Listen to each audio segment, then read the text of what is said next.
Let's speak now to Richard George, who's a senior campaigner at Greenpeace UK, and he joins us now live from London. Richard, welcome to the show. How is it okay for some countries to become the dumping ground for others? Absolutely. So here in the UK, we talk about having maybe 40% of our plastic being recycled, and the government's very proud of that. But you scratch below the surface, and what we're really doing is sending hundreds of thousands of tons of plastic, often completely unrecyclable plastic, to countries like Turkey and Malaysia and elsewhere in the world. And as one country closes its door to our waste, we find another one. Now, last year, we exported over 200,000 tons of plastic waste to Turkey. And Turkey has its own problems with recycling. And here in the UK, we're making that much worse. And we're seeing countries like Turkey becoming the waste dump of Europe. That's completely unacceptable. It's terrible for our environment, and it really needs to stop. What exactly does it do to the environment? A number of things. So we've often seen pictures of seabirds or fish caught in plastic waste, but there's a much more subtle danger from plastics leaking toxins into soil, into the waterways, polluting animals and plants, and ultimately humans. There's higher rates of cancer for people living near waste dumps, for example, particularly places where plastic is burned. Now, ultimately, this is relatively easy to stop if countries here in the West take responsibility for the plastic they produce, cut how much they produce, and don't export it to other countries. We are in a better place to tackle this problem. At the moment, what the UK is doing is shoving its waste when it thinks no one can see, and that's an environmental and human rights disaster.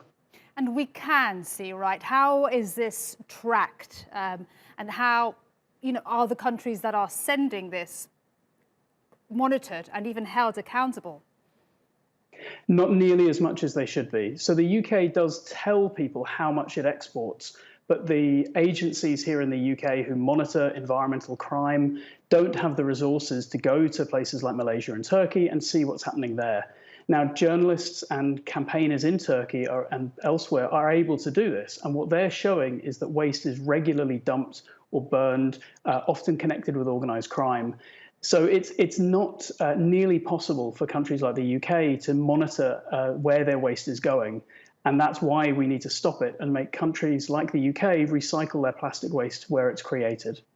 And how do you stop a country using plastic? I know this sounds quite far-fetched, but just use the UK as an example. The use of plastic bags and charging 5p. People got used to that. You can get used to not using plastic, and doing that at a higher level. Could that ever be possible in the near future?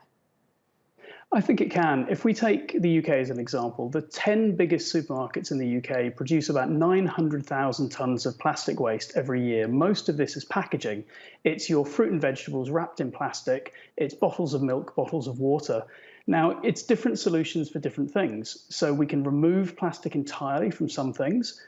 We can use reuse models where you go to the shop, you get a heavy-duty item that is filled with, say, milk or water. You take it home. When it's empty, it goes back to the shop. It gets washed and cleaned and reused.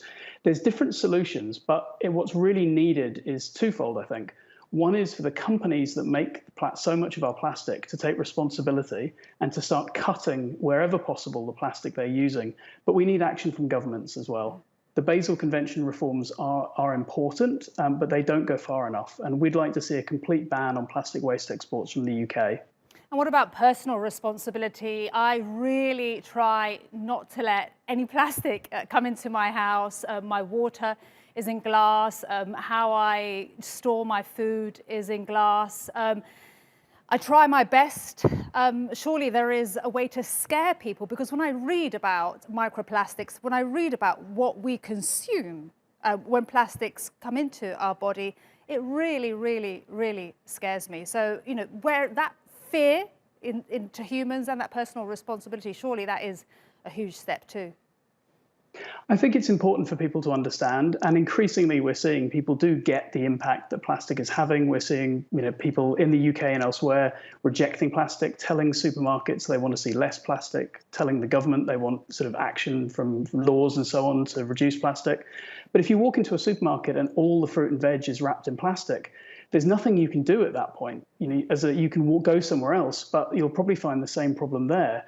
So we really need action from companies and from governments to fix this. People can do a lot. We can probably all do more. But if companies and governments don't act, we're never going to fix this problem. You're right. When I see plastic in supermarkets, I despair. Richard George, thank you so much for your time and your expertise today on the NewsHour. Thank you very much.